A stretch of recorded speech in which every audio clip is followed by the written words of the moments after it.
हाँ जी। और थोड़ा पेनक्रियाज और लीवर के बारे में और थोड़ा डिटेल से मैं बताता हूँ। इनका जो पेनक्रियाज के जो फंक्शंस हैं वो आपको बताए हैं। तो पेनक्रियाज जो है ये एक जवान की जैसे जैसे ये अपना जैसे हमारी टंग है ऐसे हर टाइम जूसी छोड़ती है, और इसी में ये अपना इंसुलिन बना के भी लीवर में रखती है। तो लीवर में रखा हुआ और जो एड्रिनल ग्लैंड के थ्रू ये अपना काम करती है। तो अगर इसका मैं डायरेक्ट अब ये बताता हूँ कि इसके ओवरवर्किंग से क्या होता है, इसके अंडरवर्किंग से क्या होता है। तो अंडरवर्किंग होने से पेनक्रियाज अगर अंडरवर्किंग है वो सबसे ज़्यादा इफ़ेक्टिव अंडरवर्किंग की इंसुलिन वाली बात जल्दी पकड़ी जाती है, वो जल्दी नाप तोल में आ जाती है। उसका मतलब है अगर इंसुलिन कम है तो डायबिटिक हो जाता है इंसान। और अगर इसका ओवरवर्किंग है तो ओवरवर्किंग में क्या है, किसी को बोलते ही नहीं है कि तुम्हारा पेनक्रियाज ओवरवर्किंग है। जबकि ओवरवर्किंग से जो हमारा निचला ब्लड प्रेशर है वो ब्लड प्रेशर हमारा लोअर बीपी लो हो जाता है। मैं ऐसी ऐसी जगह रहा हूँ कि जिसको कई घरों में भी वो सेल्फ मेडिकेशन जो करते हैं तो वो समझते हैं कि बीपी हाई जो है नमक ज़्यादा खाने से होता है, अगर बीपी लो हो गया तो उसको नमक दे दो जबकि ये बिल्कुल गलत है, क्योंकि जो बीपी हाई है वो एड्रिनल ग्लैंड की ओवरवर्किंग है।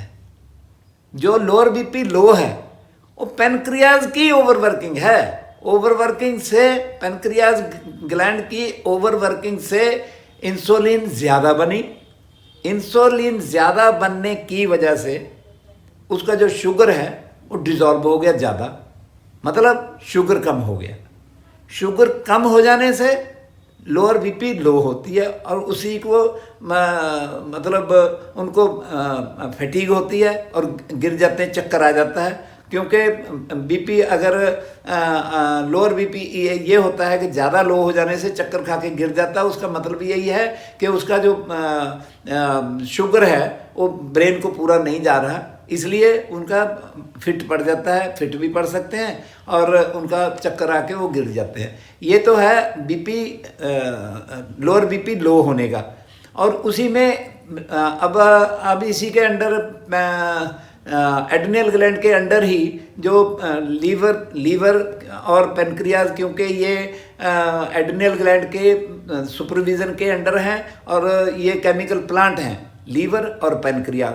तो लीवर को भी ये ठीक रखता है और लीवर की जो प्रोडक्शन है ये अगर हम इसको चेक करें कि ये ठीक है या नहीं है तो इसमें ऐसी ऐसी मतलब चीज़ें बनती हैं जो मतलब इसकी पूरी प्रोडक्शन की पूरी डिटेल अभी तक नहीं है, कि इसका पूरा फुल कैटलॉग नहीं है कि इसका क्या क्या चीज़ का प्रोडक्शन है। अगर इसकी प्रोडक्शन का सब पता हो कि ये चीज़ ये प्रोड्यूस करता है तो फिर तो हम जो कुछ खाते हैं उसमें हम वो खाना पूरा खाना डाल के वो सारी सारी दवाइयाँ जो कुछ पेनक्रियाज और लीवर बनाता है वो उसमें डाल के और कोल्लू में चढ़ा के उसका जो गन्ने के रस का जैसे ऐसे ब्लड बनाने लग जाए।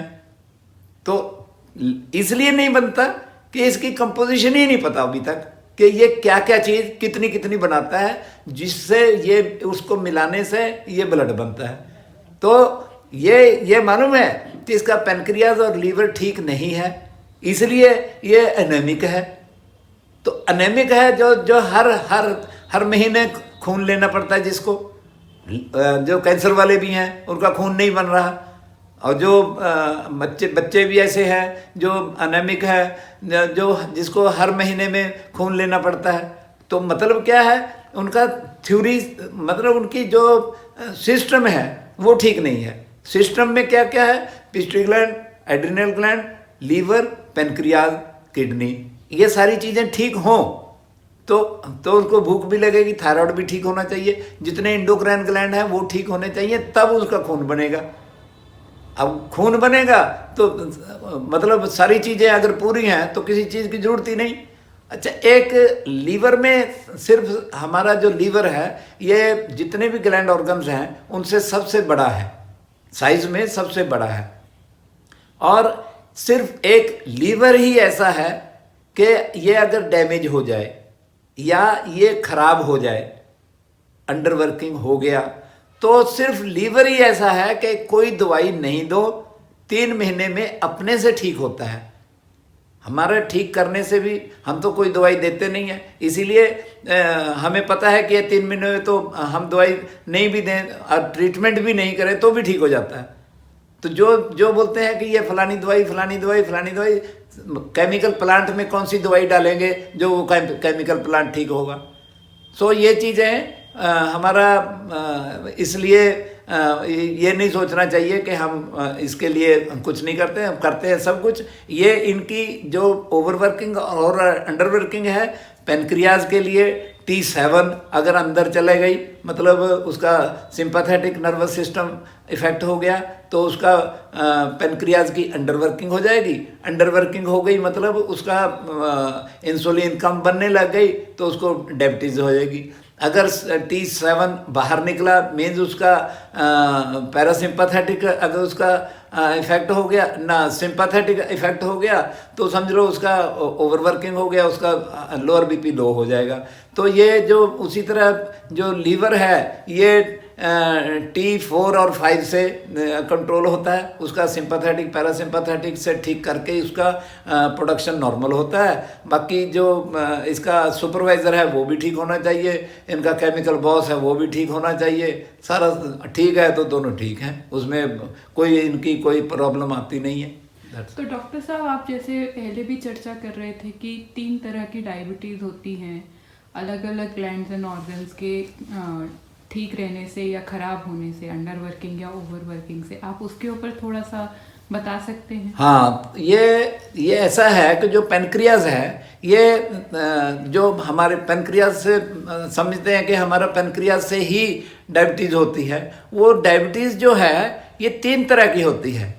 या तो उसका पिट्यूटरी ग्लैंड खराब है, जिसके लिए पिट्यूटरी ग्लैंड भी फिर थ्योरी वही है, पिट्यूटरी ग्लैंड डायरेक्ट नहीं मिलता, पिट्यूटरी ग्लैंड के थ्रू एड्रिनल ग्लैंड से, मतलब एड्रिनल ग्लैंड खराब होने से भी हो सकती है, पेनक्रियाज ग्लैंड खराब मतलब अंडर वर्किंग होने से भी हो सकती है, या जो किडनीज है, kidneys are the chemist of the body. Kidney का भी ये काम है कि जितना हमारे ब्लड में शुगर रहना चाहिए लेवल, उससे अगर ज़्यादा है तो उसको यूरिन में निकालना चाहिए। मतलब इसका कि जो डायबिटीज़ है वो एक तरह की नहीं है, वो पेनक्रियाज से भी है, वो पिट्यूटरी ग्लैंड से भी है, वो एड्रिनल ग्लैंड से भी है, वो किडनी से भी है। तो इसलिए ये इसके डायबिटीज़ के लिए इन सारी चीज़ों को ठीक करने से तब डायबिटीज़ ठीक होती है, और दवाई से होती नहीं है। ये दुनिया जानती है कि जिसको डायबिटीज़ हो गई अब तो जी आपको सारी उम्र दवाई खानी पड़ेगी, मतलब ठीक करने की तो बात ही नहीं है, वो तो सिम्टम को दबाने की बात है कि शुगर हो गया जी, आज भी ले लो गोली, कल को फिर होगा, कल को फिर ले लो, परसों को फिर होगा, मतलब सारी उम्र आप।